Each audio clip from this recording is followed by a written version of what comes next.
We will start with Geetha. Geetha Thurairajah is from Waterloo, Ontario, and she now lives and works in Brooklyn, New York.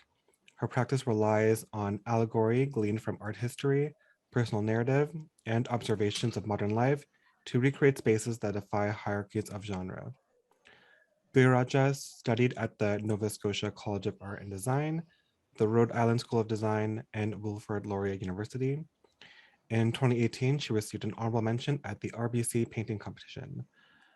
Recent exhibitions, there are quite a few, so I'll just list their names, include Suspended Disbelief, Soothsay, Migration is More Momentous Than Ancient Invasions, Nobody to Talk to, Downward Flower, An Assembly of Shapes, Mingling with Flowers, Panther's Eyes, Here's Looking at You, and Goodbye Here No Matter Where.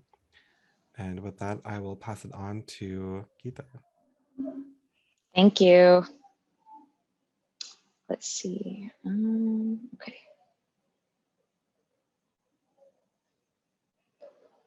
Is that clear? Yeah. Yes. Okay, cool.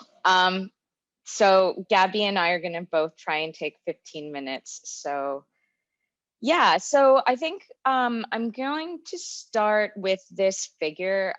This is a figure that you'll see at the end of the presentation, but also in Soothsay. And I think, yeah, my practice in general, I work in bodies of work, and I'm really interested in sort of responding to the context for each body of work. And so these works I showed last year with Unit 17 for Freeze, the online viewing room.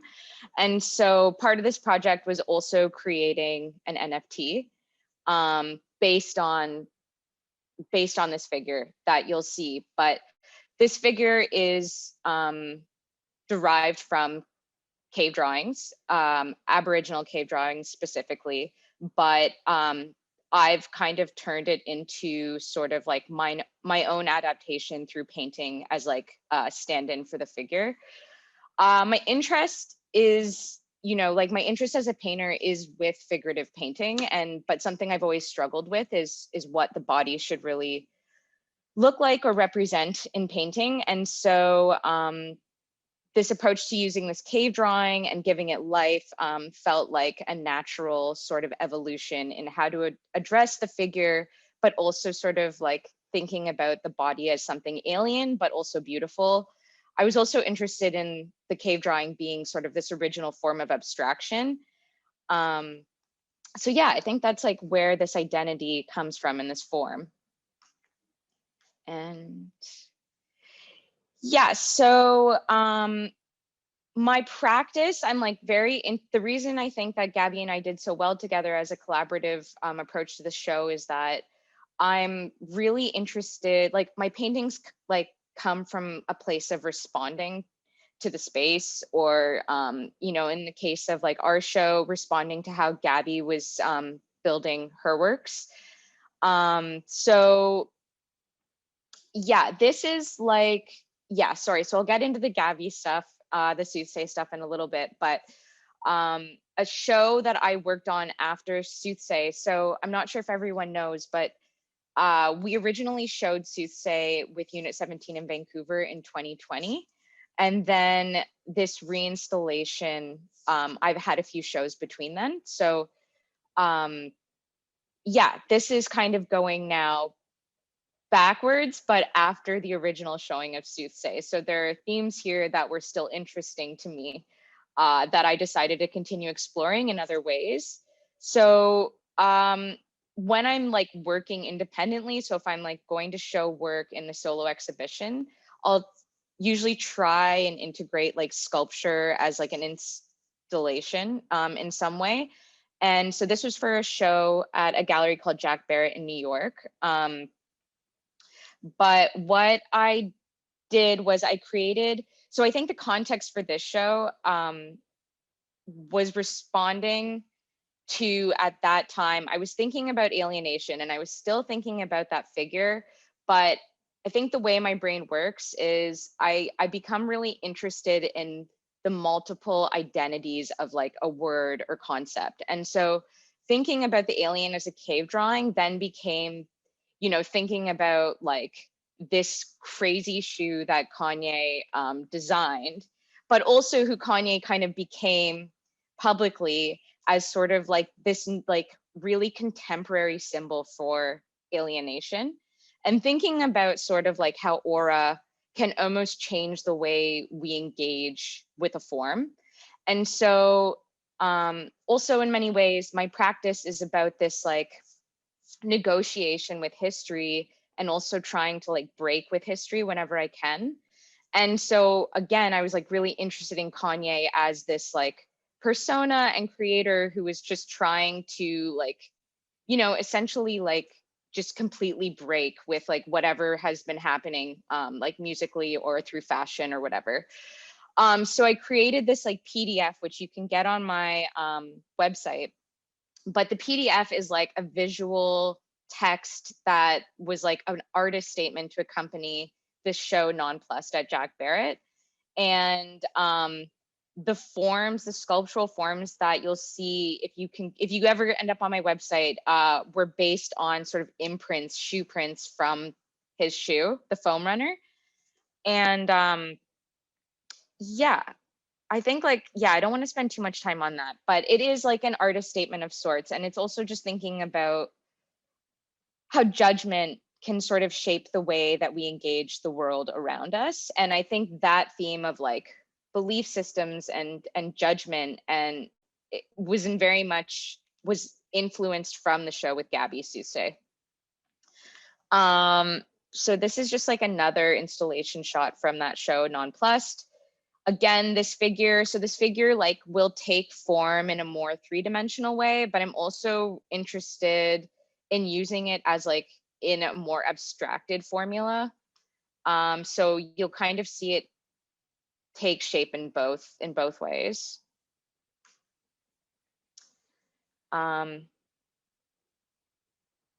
Yeah, these are, I mean, I guess it's just like, yeah, I maybe should have done it the other way around and like started with the soothsay images, because this is like sort of everything that came after soothsay, but you'll see the relationship to the works in soothsay. So here we go. So this was the poster that I designed for Gabby and I for the original show. I was in Paris when Notre Dame was burning. So I ended up catching this picture. And I think in a lot of ways, so we like started creating the show like right at the beginning of the pandemic, and Gabby was in Vancouver and I was like in New York, between New York and like Sackville, New Brunswick. And I think honestly, like it was like, I think it just like we were really taking this unmonumental stand towards like we were just like in a very unmonumental place, and I'm sure like the rest of the world was. And so with Notre Dame burning, I just felt like that was like a really important signifier in terms of like how I was thinking about painting and like this the way we monumentalize painting, its history, but also like how it's like I can break with it. I also have this practice of like digital drawing that usually is where my paintings, I'll start with digital drawings, which are then references for my actual paintings. And I'm really interested in this thing that can happen between like the veneer of the digital, but also like what happens with the physical application of painting and the materiality. And I think it's always been my like cause with painting to find this in between space that can capture sort of, the energy of both aesthetically. So yeah, belief systems. So then I was like entering the show as like in a very unmonumental way and thinking about these belief systems. And then the laughing Buddha sort of became this like mascot, and like the show has been, I did a test run of the show in a space that I was living in Sackville, New Brunswick. So this is like the background, but I am really interested in how these paintings change every time I install them, either with Gabby's work or like depending on the space. But yeah, so this was like one of the first paintings, and obviously it's a very like maniacal Buddha. I think like one of my like in like one of my questions kind of during COVID and sort of like the cynicism that arose out of that was like what is good painting? And maybe just like actually just asking the question of like who gets to make bad painting, thinking about like the abstract expressionists and thinking about like my place or my relationship with that history. So I think that's like generally where this sort of idea came from, but also this idea of how the laughing Buddha is actually not a representation from like the religious idea of Buddha, like Siddhartha. It's actually just a symbol for good luck, but through sort of like the American translation of Buddha, like he often gets subsumed as like a representation from like in a religious sense. And that confusion was also interesting because in a lot of ways I'm thinking about like the history of Orientalism and almost like reclaiming some of those signifiers whenever I can. So many layers to that painting, but also many layers in how I maybe think about painting. So yeah, this was another, so this is another work from our show at Centre Clark. And I think in this sense, when I was like, if we want to continue on this tangent of belief systems, I was thinking about astrology, but this sun, I'm like, these subjects that are like very contemporary and meaningful for me, how they interact with like moments from history is also very important. So the sun is actually pulled from an Odilon Redon painting.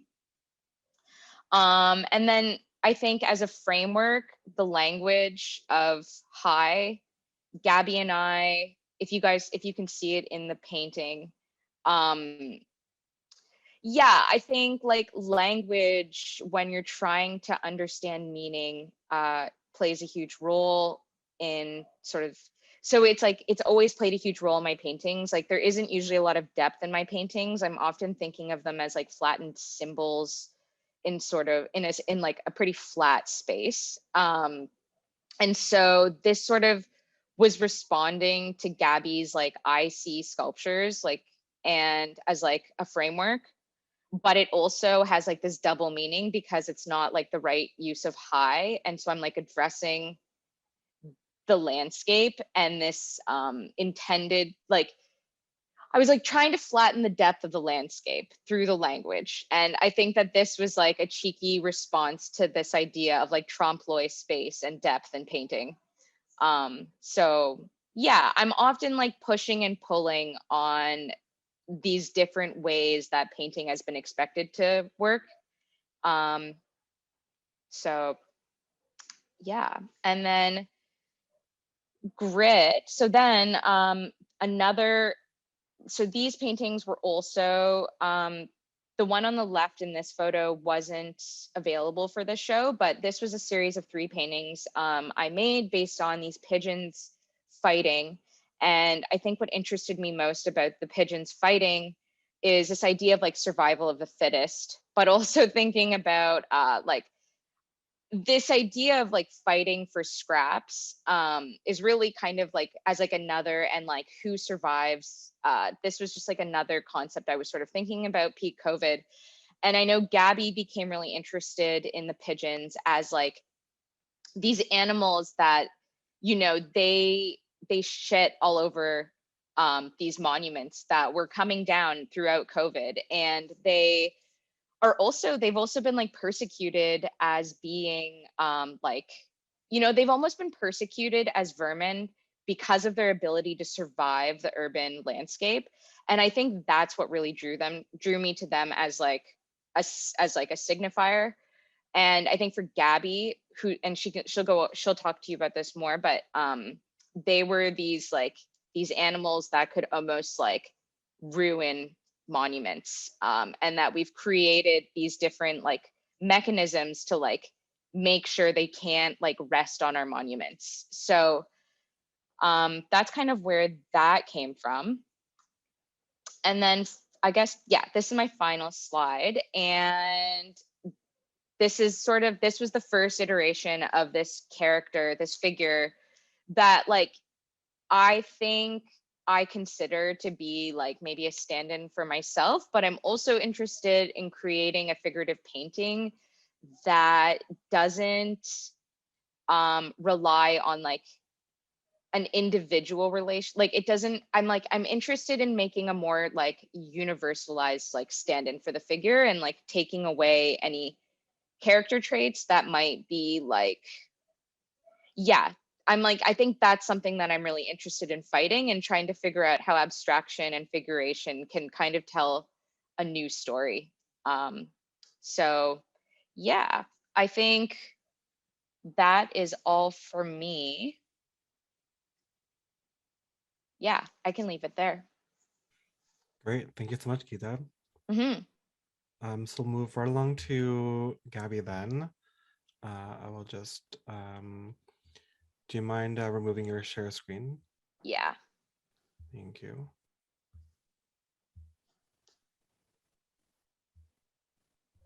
Oh, sorry, not this.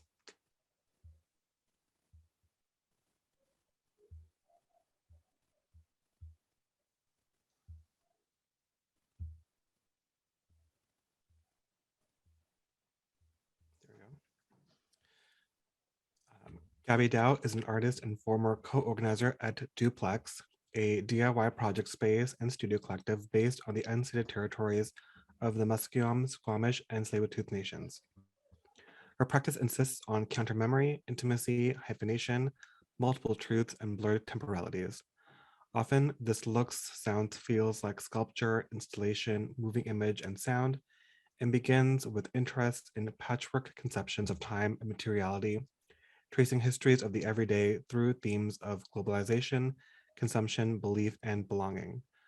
Her work has been included in the exhibitions in Ontario at the National Gallery of Canada and Pleasure Dome, in British Columbia at Unit 17, the Vancouver Art Gallery, Art Speak, and Burnaby Art Gallery, in Manitoba at Blinkers, as well as the Cameus Triennial in the Philippines, IFFR in the Netherlands, and Le Studio in Austria. And I will let Gabby take the reins, and Gabby, I will share your presentation on your behalf. Thank you. Thanks, Prakash, for being the Google Slides operator in advance. And yeah, thank you to all the artists for sharing your work, and for Center Clark for making this all happen. And yeah, Unit 17, Tobin, thank you for the support as well. And Geetha, my collaborator. Yeah, so maybe I will kind of pick up where she left off. Perhaps like continuing this like thread of these kinds of like systems of belief we were working with, yeah, and really trying to like rethink, you know, what our kind of sentiments were at the beginning of the pandemic, which we're still in now. And yeah, kind of tying that into like the concepts of like rot and decay that I was working with. And yeah, just kind of like using this show for me as a way to like really process through material kind of like what was happening, and like my relationship to material and making, and like being an artist in a time such as this. Yeah, kind of, I guess, like questioning the kind of like belief system that like the so-called contemporary art world like exists within as well. So yeah, this is one of the sculptures that you saw in Geetha's slideshow, and it's called An Alphabet Burn Scene, and this one is called Just Food Flesh Wounds. And yeah, these are a pair of sculptures that the other one you'll see later is like the shape of like the letter I, and this one is the shape of the letter C. And yeah, I was just really, we were beginning with the image of the Notre Dame burning, which I think happened in 2018, and just kind of like really like being within this moment of this kind of like call to all these like old colonial monuments being like torn down during the pandemic. That was something that I was really kind of like invested in thinking beside with these sculptures. And I was thinking about like how the language of how to like undo like the language and the visuality of monumentality. And so that's why I kind of decided to go with these kind of like shapes of letters. And they're made with this technique of wood burning, which is also a way to preserve wood. It's a Japanese technique called shusugiban. And you basically torch the wood to a point where it hardens and it protects itself from further burning and moisture.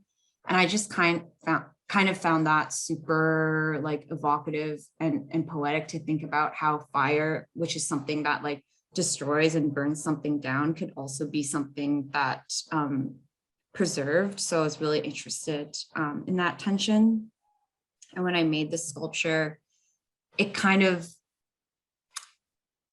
became this like space of like this like monument and like shrine, like kind of this like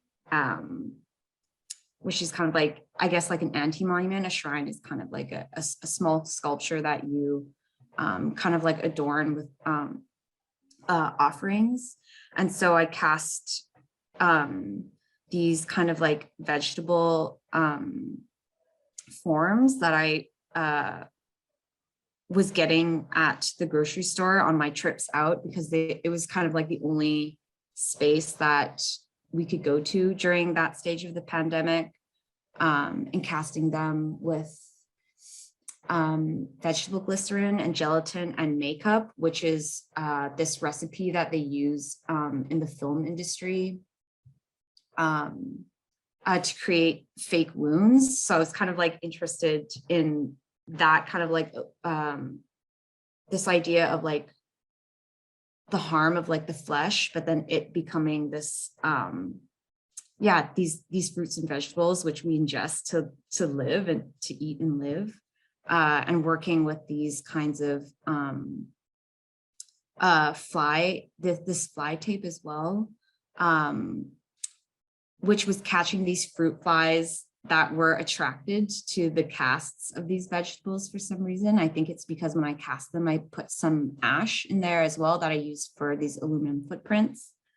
And yeah, the ash I think was like breaking down these vegetable sculptures and thus attracting the flies. So the sculpture became this kind of like site of like creation and like rot at the same time. So there's this like interesting kind of like cycle or like life or temporality that the sculptures had. I think at large, my practice is, I'm really interested in like a politics of time and how it sits within material, both like sculptural, physical, tactile material, but also like time-based materials like film and sound. And if you could just click to the next one, Prakash.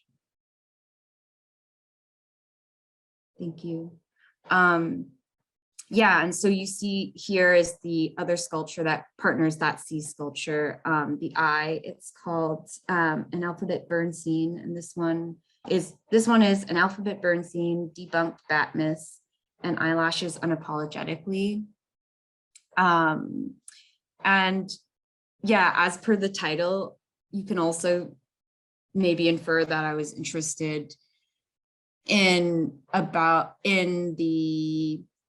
this kind of like early COVID misinformation that was spread about like COVID being started by someone eating bat soup, which is totally, yeah, like an extremely problematic,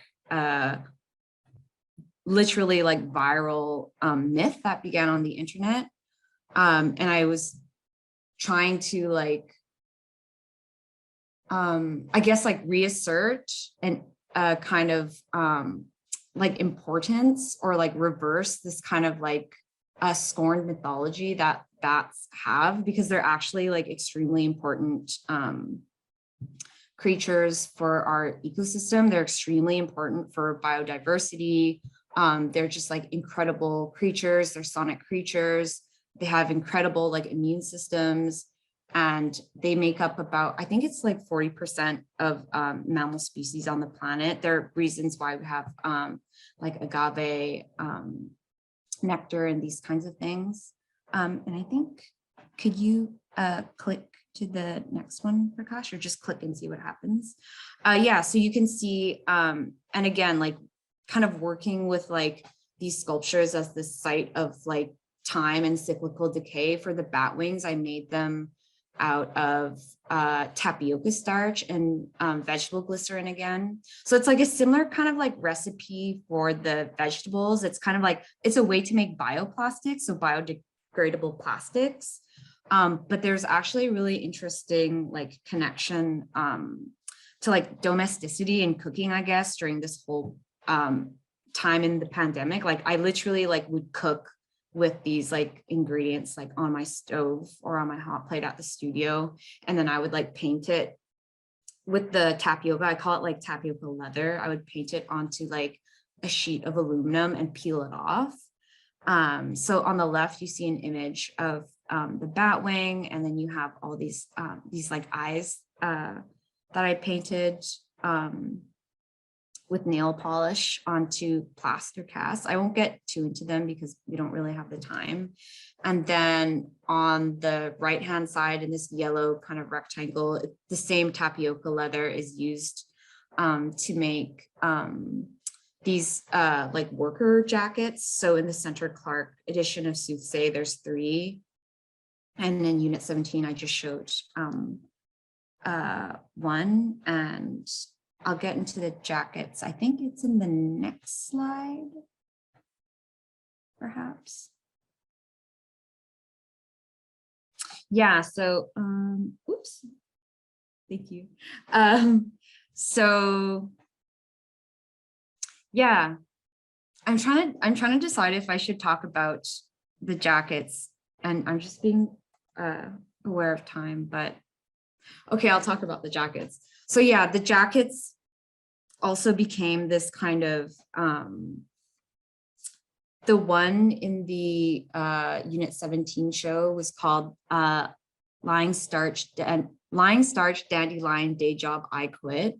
And again, this was like kind of another work that I used to kind of like process my relationship to like being an artist and working with material during this like really confusing and like disorienting time.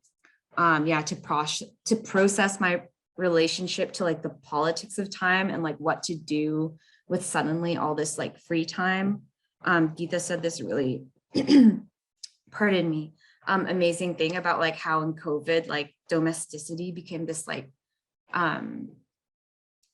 it kind of made you like really aware about like domesticity is this like place of like privilege that like, you know, we can like stay at home and like, you know, work on these things. And I was thinking about how these are based off of like a pattern of like a worker's jacket. So a really like simple jacket, and how kind of like during the pandemic, there's this like really, at least in the first year, there's this like wave of like an interest in like craft and like handmade. And like, I was kind of like trying to negotiate or confront this kind of like neoliberal like system that like exists in like this. Suddenly it's like, oh, the pandemic, like let's just work on crafts, which is like, yeah, it's important for like our mental health. But I think it, yeah, I guess like the kind of like critical side of me really wanted to like investigate that or confront that relationship to time and making. And similarly with these casts of my shoes as well, they're casts of shoes that I would use, boots that I would usually wear to work.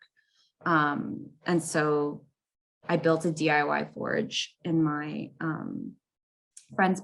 friend Eric's backyard. So shout out to Eric Lowe. Thank you so much for letting me use your backyard and working together on this with me. And then if we could go on the next slide, I'm going to try and do this in the next 5 minutes. But so I want to after this show with Geetha, I just wanted to, as a part of my presentation, maybe share with y'all a project that I did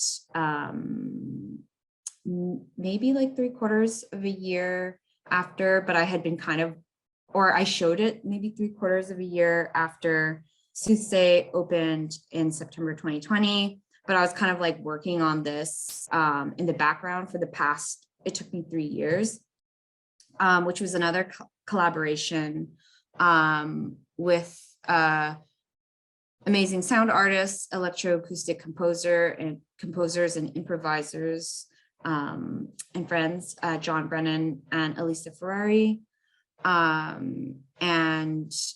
This project is called Last Time. And it began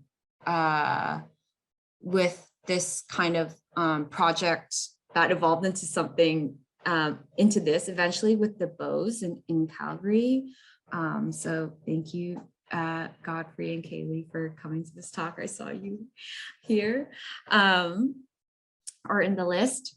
But yeah, what we're looking at is this single channel video projection that is like projected down onto this like 8-foot like custom plinth, I guess. And you're looking at 3 sound sculptures. So these 3 sculptures have transducers attached to them, which is this little, which are these like devices that turn any object basically into a speaker through electromechanical transduction. And there's 4 speakers that are hanging above that you can't see, which is kind of like the primary quadraphonic mix for this video. And the 3 sculptures are kind of like this auxiliary, these are auxiliary sound channels. And yeah, I think I just like was super influenced by like my thinking from Soothsay for this project. Like, again, continuing this like idea of like what it means to kind of like cope with this like really intense moment of the pandemic, which is now, I guess it's considered an endemic. It's still happening, and working with like my hands and like really wanting to like interface with material and think about this concept of like when something like dies, it or like is destroyed, like these like toxic monuments, and like, you know, there's all these calls for like to like not return to normal, like something grows out of that.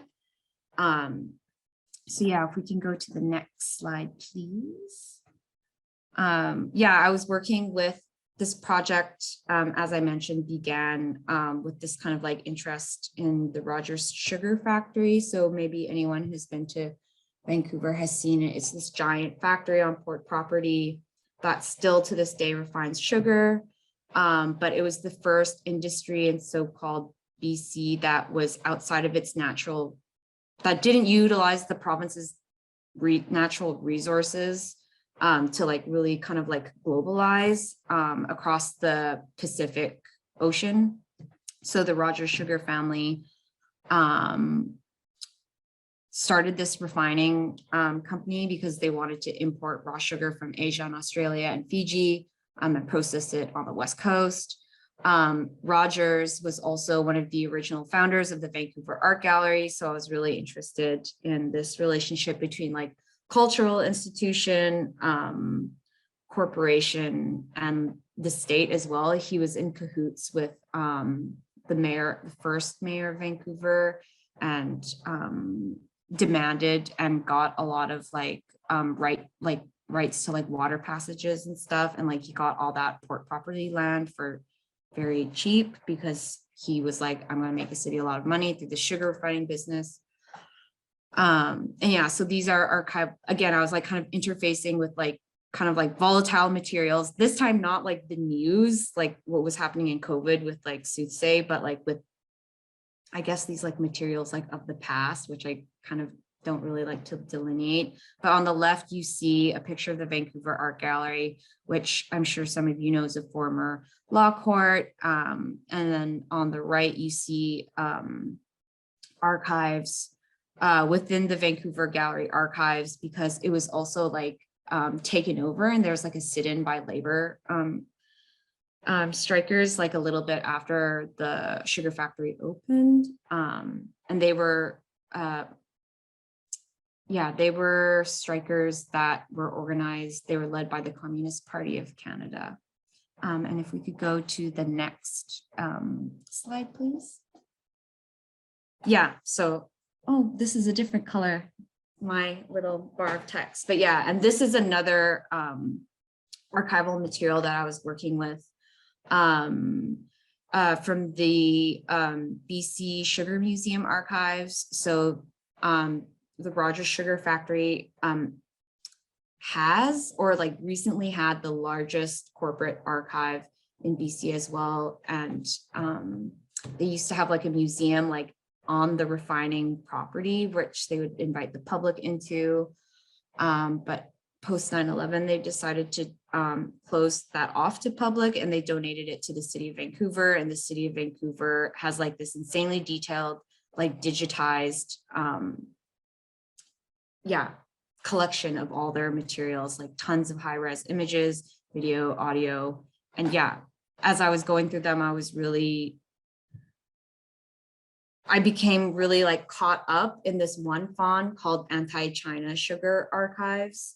And it was full of these super like racist and like bigoted posters that Rogers put out in the province, in the Vancouver Sun, that was saying like raw sugar coming from Hong Kong was like dirty and diseased, and that people should be patriotic and buy sugar that was like processed in BC. And again, that was interesting because like all this like slander about like, like East Asian bodies being codified as viral was coming out as well, like in the very same newspapers. So yeah, I guess this project was a lot about like, how to sift with this thing that isn't like history, it's still happening in the present. Can we go to the next slide, please? Thank you. And yeah, so I was really interested in the films and moving image works that I make. I'm really interested in like how the hand like comes, and I shoot digitally just because it's what is available to me. And it's affordable and it's compact.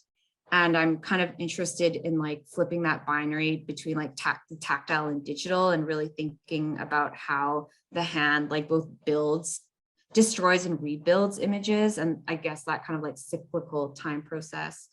Yeah, the artist Grace Indurutu, she makes what she calls handcrafted videos. And I felt like I really share an affinity with that sentiment. And this is a still from that projection that you saw when I first started talking about this work. If we could go to the next one as well, please. I just wanted to quickly talk about this table, which I built as like a scanner, as like this tool for filming as well. So like I printed off all of these like archives that I bootlegged off the City of Vancouver website, from the BC Sugar Museum, and a lot from like the anti-Chinese sugar advertisement fonts, but also fonts that had to do with things like that documented like breaks in like the machinery of the sugar factory. Yeah, lots of pictures of how the factory was like broken and needed repair. So I printed those on and I put them on the glass. And then I took all this like compost that I'd been saving in the studio freezer, because I was really interested in, again, this idea of like rot, and like how the compost could literally like rot onto these images, and what kind of possibility comes from like this act of like, yeah, confronting these histories.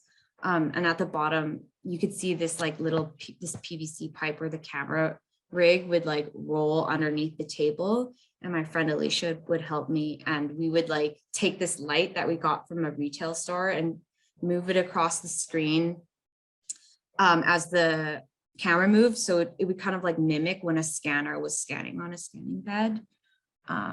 Yeah, we can go to the next slide, please. So this is a screenshot of kind of what it looks like. And again, I was interested in the motif of the hand because hands aren't really supposed to touch archives as well. the kind of like acid and the sweat and of our hands and the oils like destroys this kind of content. And again, I just found that really evocative. Next slide, please. And this is my last slide. And yeah, so one of the kind of like ending shots are these like images of these torn up archives. And there's this kind of like moment, I guess, of like divination that happens over them with tarot cards.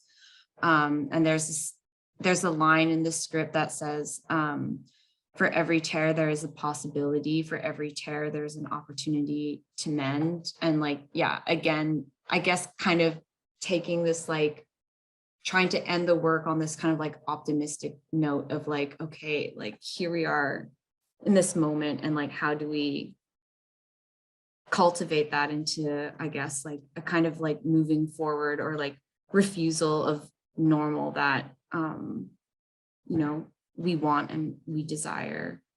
Yeah, that's it for me.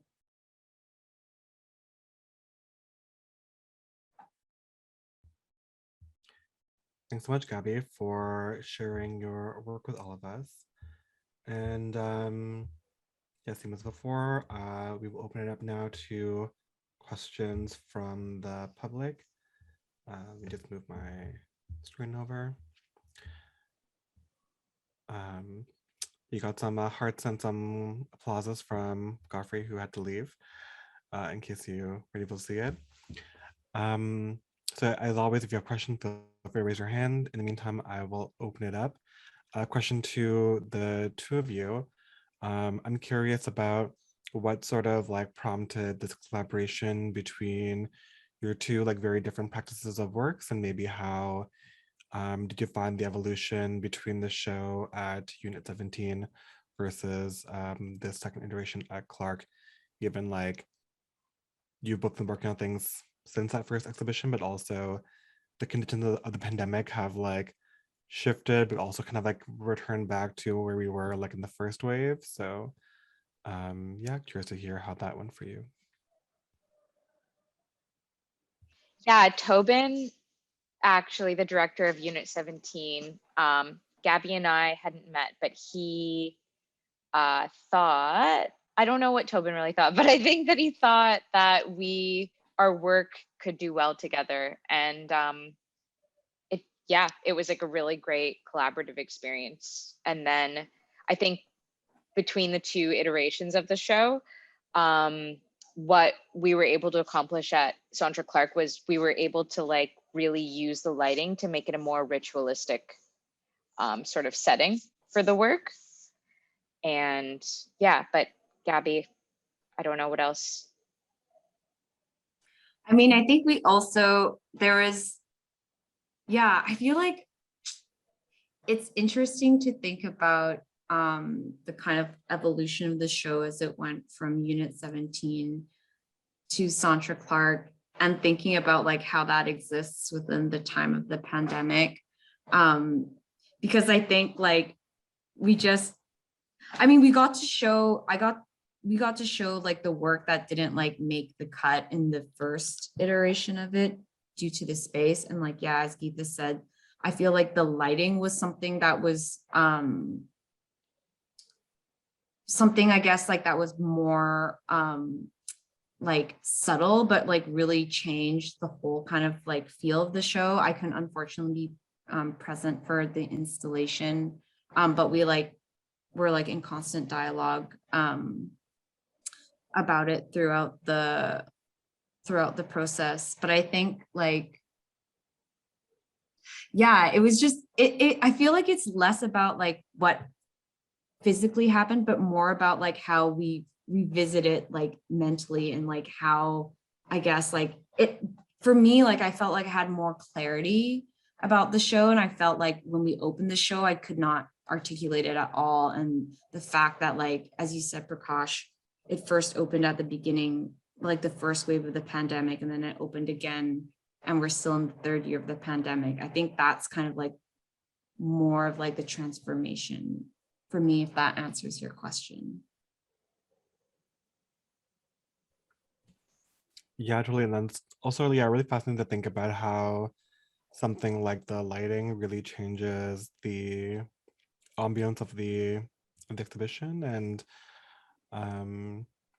yeah, something too that thought was like really curious and interesting across both of the works is sort of kind of like what Geetha was saying before, but sort of the figuration of the body and how we like see the body, we see bodies in Geetha's work in terms of the paintings and even like with like the pigeons, like also thinking sort of back to Brandon's work as like some of the objects in the space as proxies for the bodies, but also pigeons as like proxies for sort of some of our social ails that we might that we like project onto pigeons.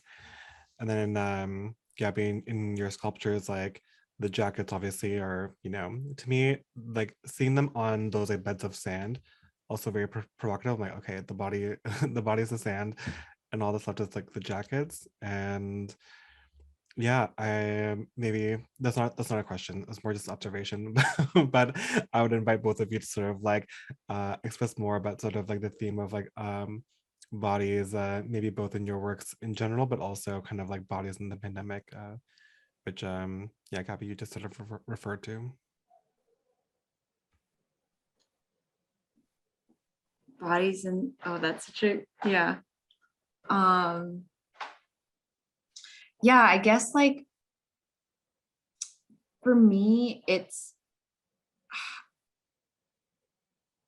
when thinking about like my own body in this kind of like course of the pandemic and how that translates into work, I think is just like this like no questions asked that like I have a desire to relate to my body through material, like through a material practice. And I think there was something that was so yeah, I guess like despite all the like urgency and like all this like relationships to like screens and social media and the news that had been like really heightened and feeling like my entire social life existed on like Instagram or something, like all my friends and family were hanging out on like social media, like I felt like I had to somehow like talk like talk about this like phenomenon about how, and I'm not trying to make this like binary between like bodies that exist in like a digital or internet space and bodies that exist within a physical space.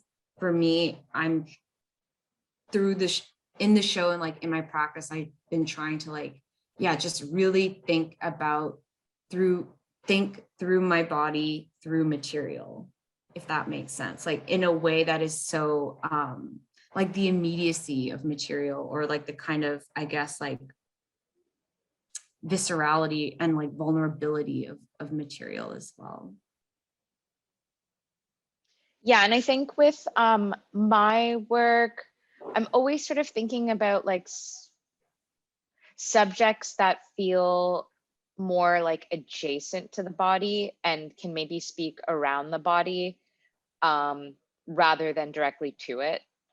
I think I have my own like, I have my own like quandaries and like problems with sort of just like what or how figurative painting has been historicized. And I think as like a response, like, and like a quiet protest feels like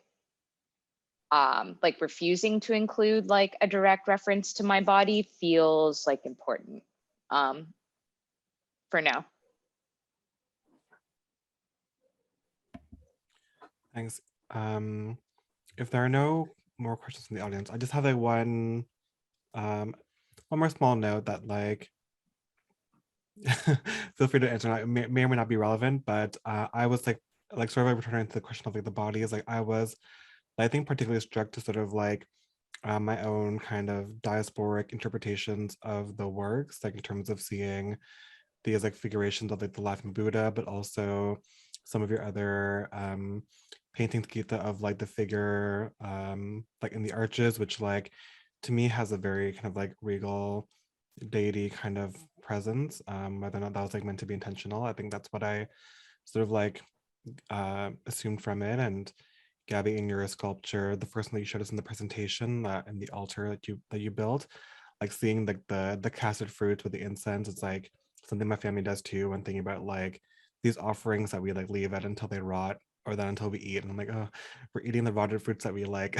They're meant to go for like, you know, to the gods or whoever. I think, yeah, I found that to be like very special. And like maybe this is like a tired question to be asked about like being like artists of color or like diasporic artists, and like the kind of like forced representation that maybe now I'm also forcing. But I'm wondering if like that was part of it, like sort of returning to these rituals in the pandemic, or um yeah, or maybe this is like not a relevant question and you can feel free to just like pass No, it it on. totally is. I was like, my body's not a cage to be consumed. I think, yeah, that's something like how we consume for me painting specifically, and making sure that I'm just like very conscious of this consumption, and also just like the gaze, and making sure that like I can make a painting that is like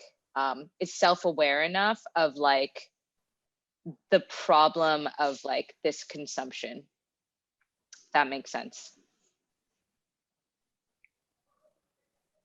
Yeah, and I guess for me, for like the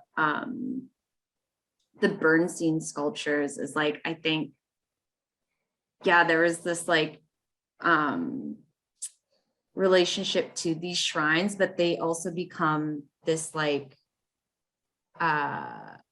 scene of like abjectness, like you were talking, Prakash, about like these rotten fruits. And like for me, that kind of like abjectness in a way is like not a bad thing, but it's this kind of like point of like refusal, you know. It's like, I'm not offering you something like luscious, I guess. It's like I'm like, here's this burn scene, and it's like this kind of like coded letter that like you need, that like you're kind of like left to like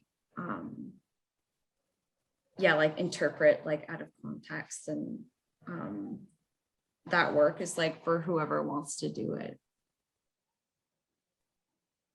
Wonderful. Well, thank you so much, Geetha, Gabby, Brendan, and Lena. And thanks everyone for coming. If you haven't had the chance to see the show yet, it is still running at Clark up until February 12th, I believe. Yep, Roxanne's nodding. Okay, yeah. So yeah, feel free to come by, and hope to see you there, and hope to see you at our next events, which will be later. Also, I just want to say thanks to, I feel like there's so many people, not so many, but there are a few people from NASCAD. So thanks for coming. Thanks everyone for being there. As Prakash mentioned, our next event is Maison Modèle. It is our fundraising show. It will open on February 23rd to the public on February 24th, and with guest invite Nicolas Grenier. So thank you for everyone tonight. So every time I'm like, yes, this is super important. Thank you for taking the time. This was really generous. And yeah, everyone come by and say hi and see the shows. They're great. Thanks. Thanks for saying bye, everybody. Bye. Bye. Thank you.